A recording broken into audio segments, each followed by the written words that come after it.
ఇదేంటి ప్రభు ఇది అని ప్రశ్న వచ్చింది. Why lord, what is this lord, what have you asked me to do? ఎందుకు తగ్గించుకోవాలి ప్రభా నన్ను ఇంత బాధ పెడుతుంటే, ఎందుకు ఓర్చుకోవాలి ప్రభా నన్ను ఇంతగా వేధిస్తుంటే అని ప్రశ్నలు వచ్చినాయా?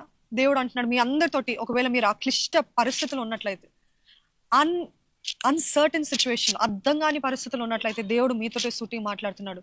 నేను ఇప్పుడు చేయించినది మీకు అర్థం అవ్వదు, కానీ మీకు తర్వాత అర్థం అవుతుంది. నమ్మిన వారు ఉండే ఆమెనని చెప్పండి. This is God talking to you. If God is still asking you to go on, press on, don't give up, don't lose hope.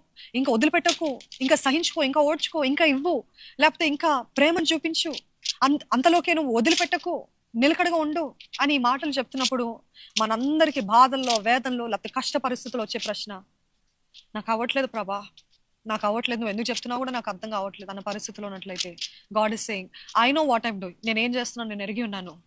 నేను చేసేది నీకు ఇప్పుడు అర్థం కావట్లేదు, కానీ తర్వాత నీకు